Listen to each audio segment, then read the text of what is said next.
So if you've watched any of our videos, which I know, you know, at least 4 people did, I've been really excited about Get Back for the Beatles. I've been looking forward to this for a while, since it was announced, 2 years ago.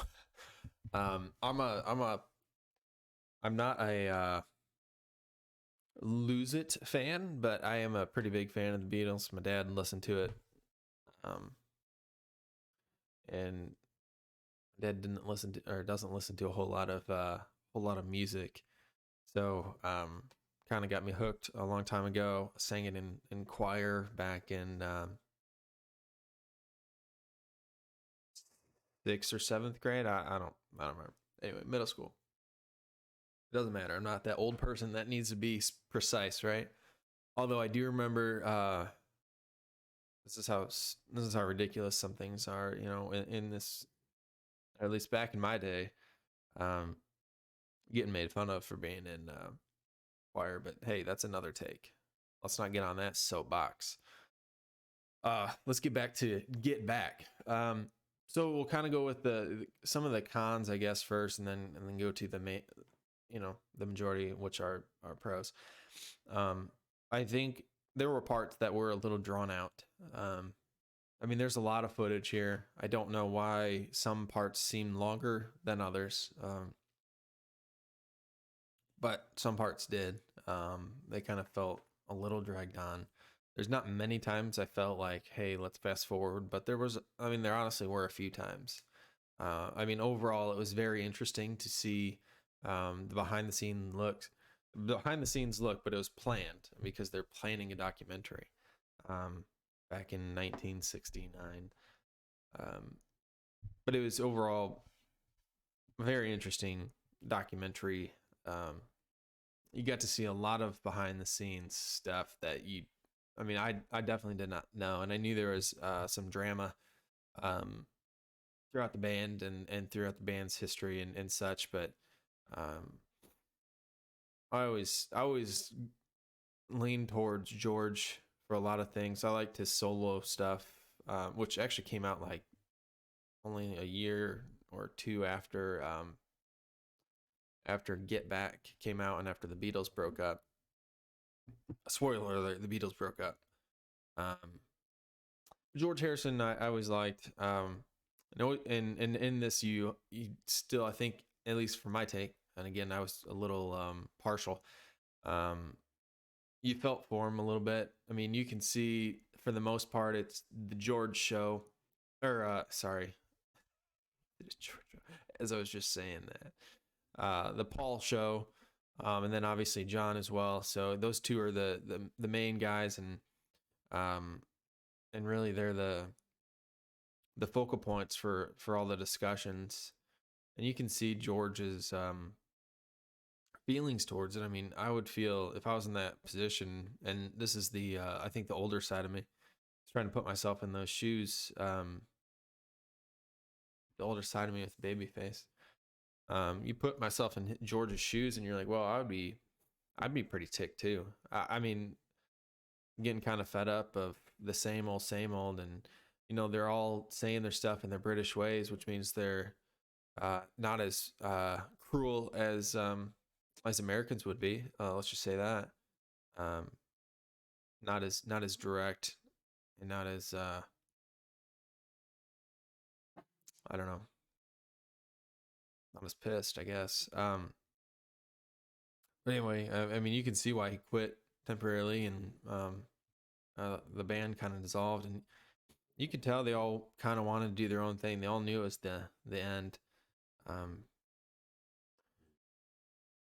mean, again, put myself in those shoes, or even let's say producer shoes or whatever. I mean, there are many times that and I don't know, and this is a guy that's not in the music business by any means.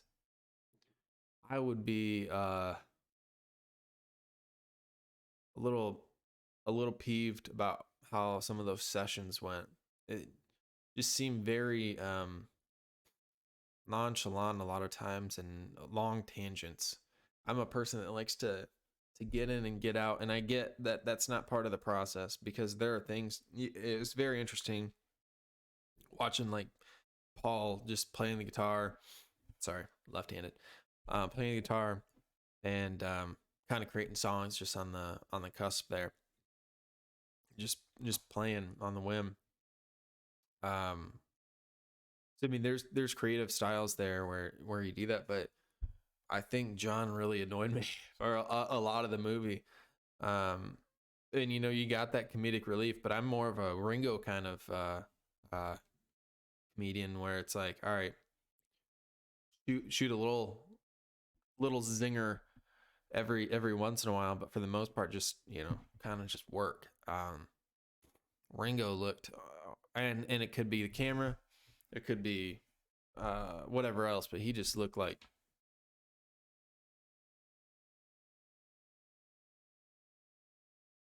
kind of almost in a bored sense, right? Or a fed up sense. I couldn't. I don't know. I'm not. I haven't really followed Ringo in the closest light. I know he's semi funny, dry, but I don't know. He just looked kind of out of it a little bit.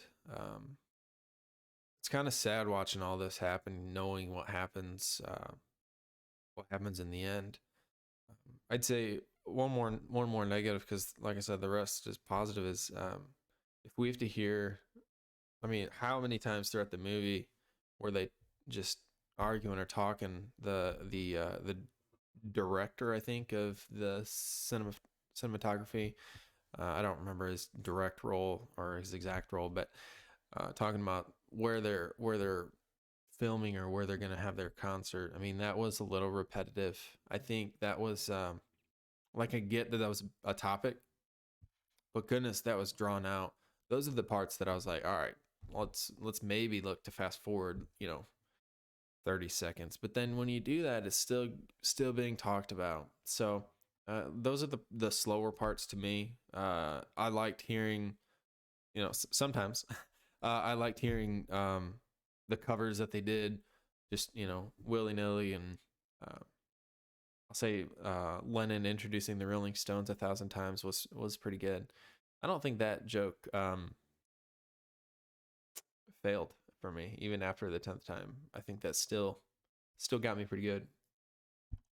Um, I don't know the rewatchability. I don't know. I spoke with my dad. He's gonna be coming down for Christmas. Have joy for Christmas. And he'll probably watch that because he doesn't have Disney Plus. So we'll probably have that maybe on the background or something or whatever else. But I'll probably watch the third part again more than the first two because there was a lot of drama, and I'm not particularly fond of arguing a whole lot or whatever it is. Um, Another thing that shocked me, I guess, was the which is weird, but if you think about it, 1969, you're like, all right, putting a hidden camera sound in a plant in 1969 and got to hear Paul and John's private conversation about George. It was interesting, and I think part of it was interesting because they both acknowledged that they're selfish and that you know it's hard for them to know think a certain way, and they know that they're wrong. But that's what happens when you're in a band, the band, for 10 years.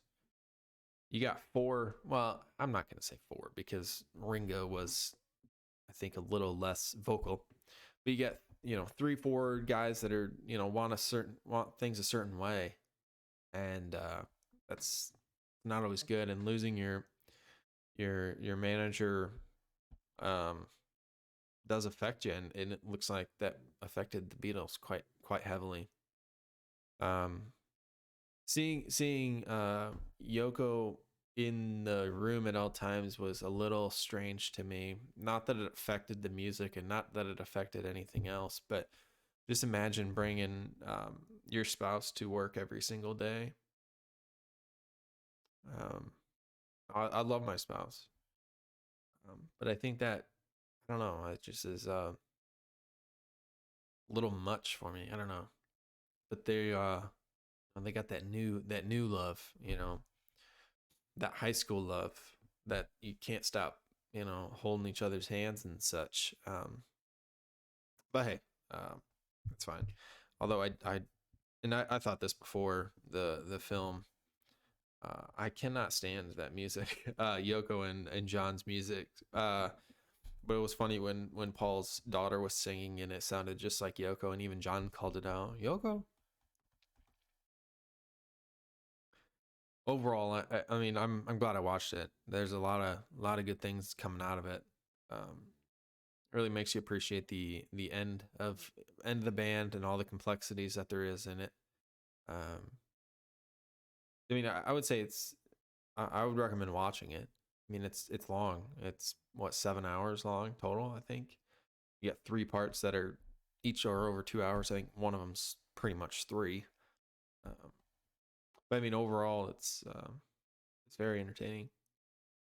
Really, like I said, it really makes you appreciate some things in the Beatles and music in general.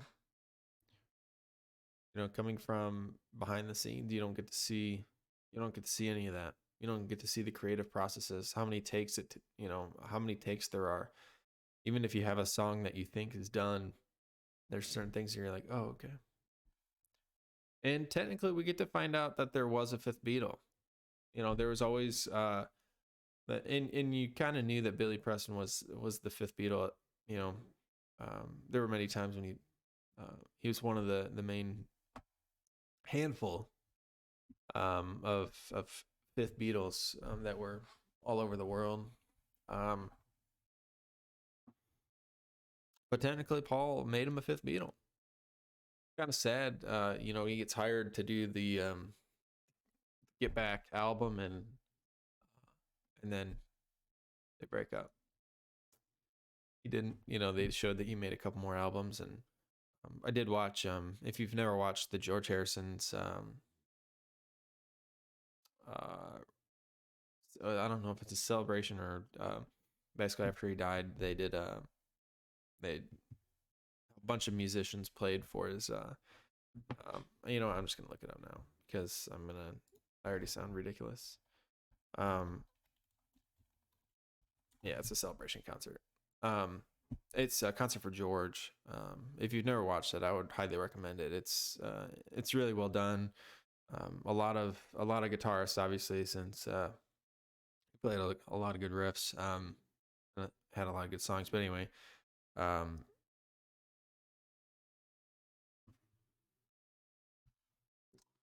just dog snoring, just distracted me. Anyway, Billy Preston's in there and he's singing. But anyway, I would highly recommend it if you want a kind of a continuation. This is definitely more towards George than anything else. Um, but you get to see a lot of different interesting guitarists, and you get to see George's son look exactly like him. Uh, anyway, uh, enough of my tangent and kind of just talking, but overall, like I said, I'd recommend it if you want to watch it out. Um, there's a promo code in the comments for uh, cheap Disney Plus.